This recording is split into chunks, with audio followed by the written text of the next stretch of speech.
And now for our bottle bill, like official bottle bill part of the, so that in the program, we thought we were going to have Jeff Donlevy, but so the bio I'm reading is Jeff's bio, and he's the person who prepared this presentation, but he isn't here. And so this is going to be a Jeff Donlevy in a Steve Lautze suit. So Jeff, not Steve, has over 25 years of experience in the recycling industry. He has experience in design, construction, startup, and management of recycling facilities ranging in size from small buyback centers to tens of thousands of tons a month at material recycling facilities and transfer stations. He's currently a member of the California Statewide Commission on Recycling Markets and Curbside Recycling. For the past few years, he's been advocating for a major reform of the bottle bill to help more Californians get their deposits back and get cleaner and drier CRV materials recycled. Ladies and gentlemen, Steve, not Jeff.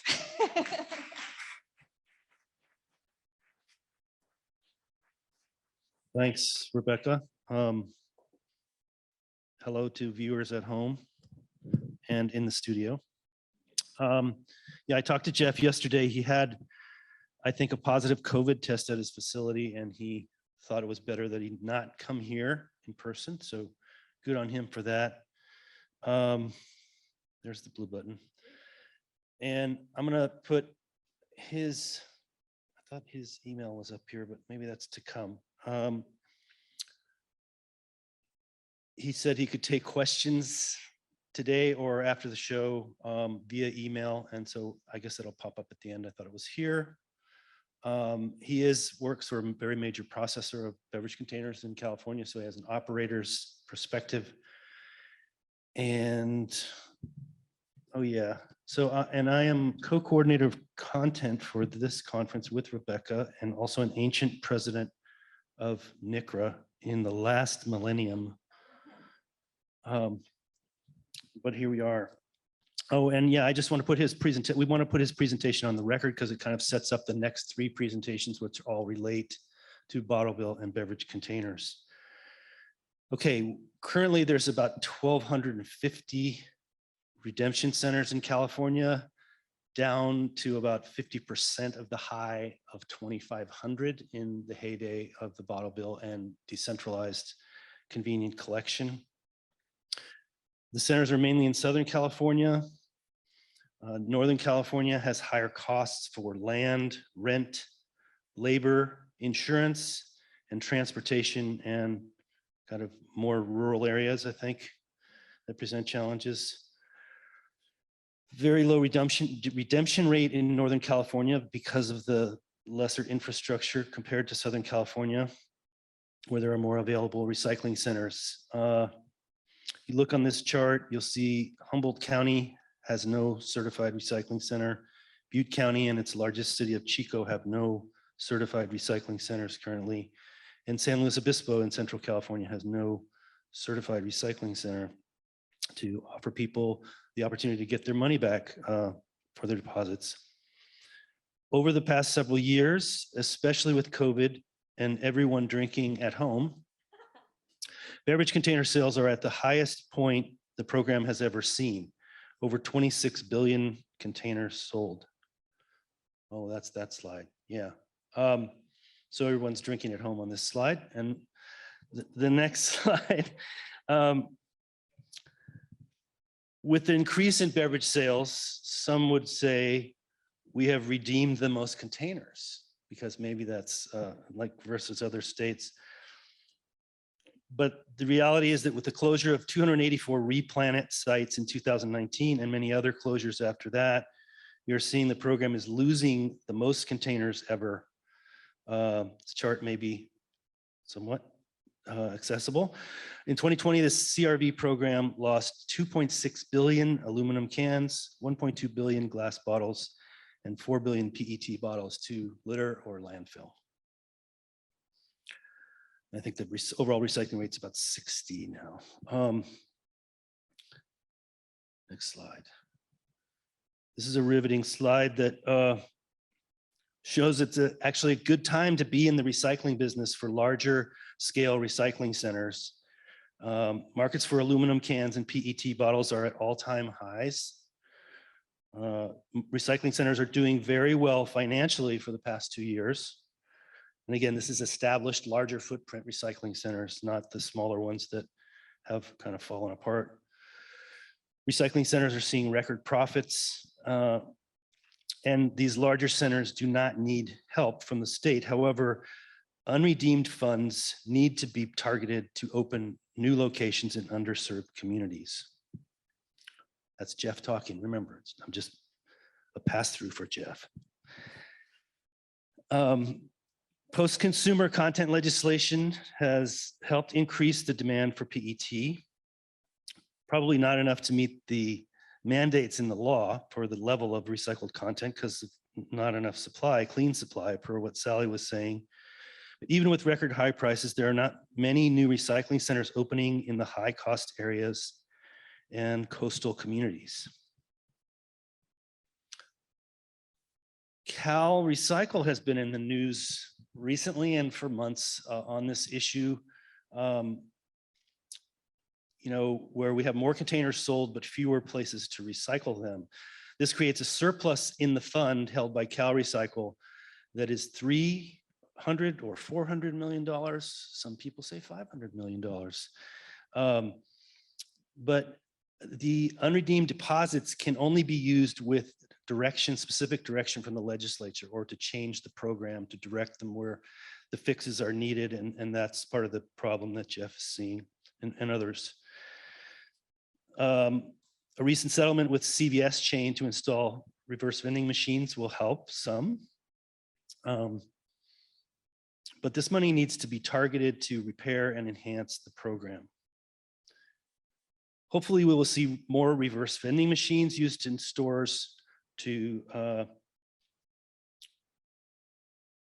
help consumers redeem CRV. One example is Olin's Recycling has several units in Milpitas and Santa Clara, and they're inside several Safeway stores. So people are redeeming their containers inside the store.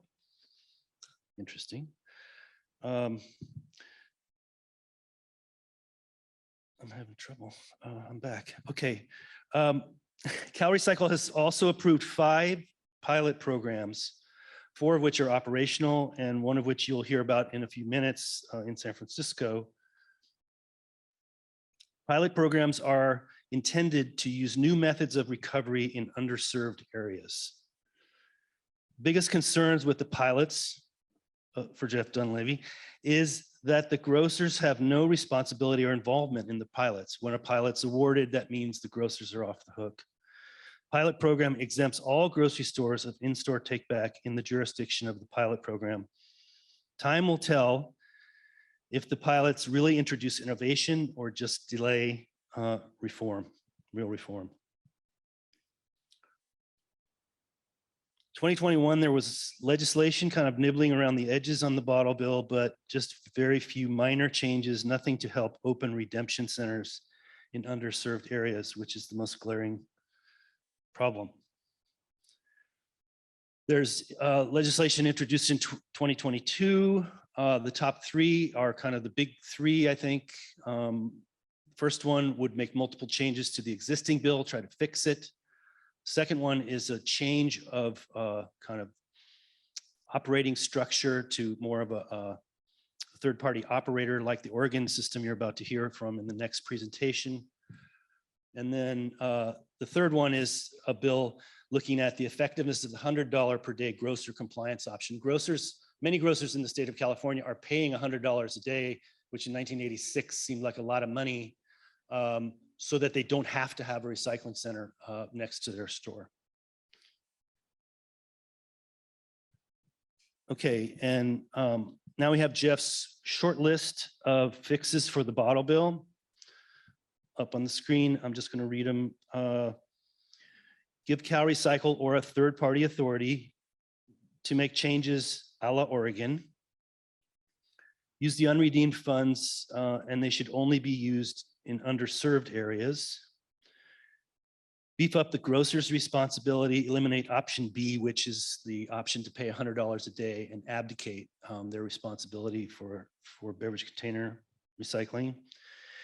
Jeff wrote cities and counties and curbside responsibilities. I don't have a lot of details of what he meant there, but basically I think giving the cities and locals more of a stake in working on the program, because most of the authority emanates from Sacramento now. Change cost and payment formulas that would include maybe the subsidy for small recycling center operators that kind of pushed a lot of the folks out of the business when it was not increased. Increase the deposit when there's less than 80% redemption.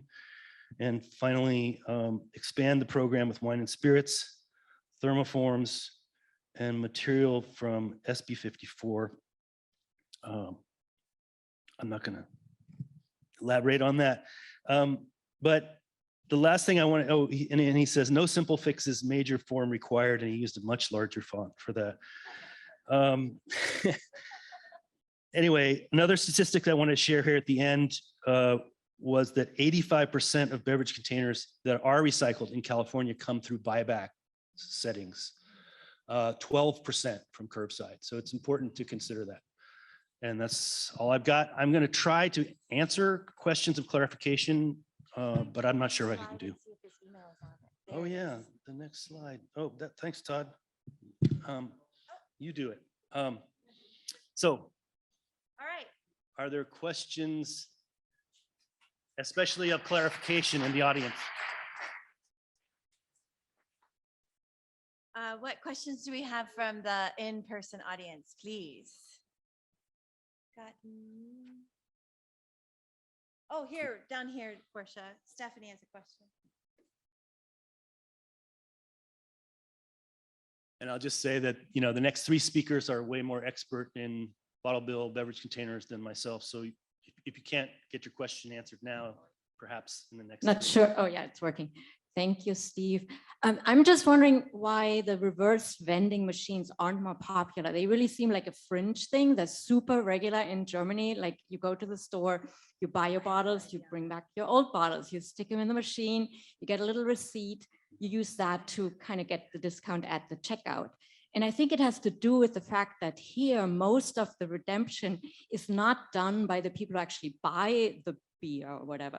So it's a very different system, but I'm wondering if you, Steve, can comment on that or have any thoughts? I will give you my thoughts because I helped pilot a couple of these when I was at WEMAC, and we did them in the Whole Foods stores. The one, remember specifically at the corner of Telegraph Avenue in Ashby.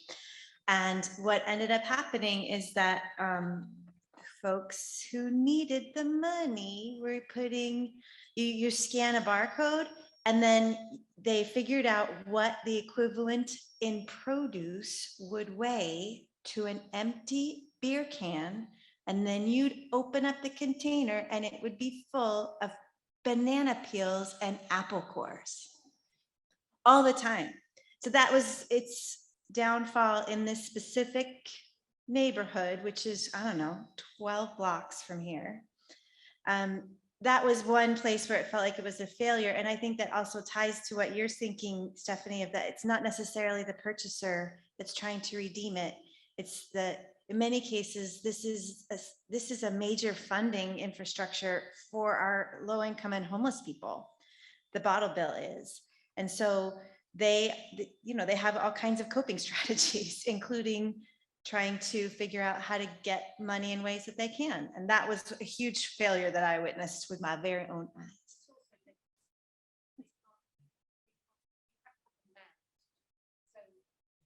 Oh, the legislation says, Sally, that the legislation says that these buybacks all have to be staffed by people.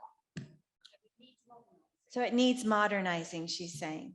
And this is kind of a structural thing too in the legislature, as I understand, is that there are a whole bunch of legislators who are tired of this bottle bill and having to tinker with it. And so even though tinkering with it would make it better than it is, on a short-term basis, there's kind of a split in the legislature of folks that want to ditch it for a new system versus fix the old system. And per Sally's comment, if it's not changed, it can't. Take a question. Can't change on the street. Virtual audience. Yes. Any questions from the viewers at home? No, I just wanted to let you know, Jeff says, great job, Steve.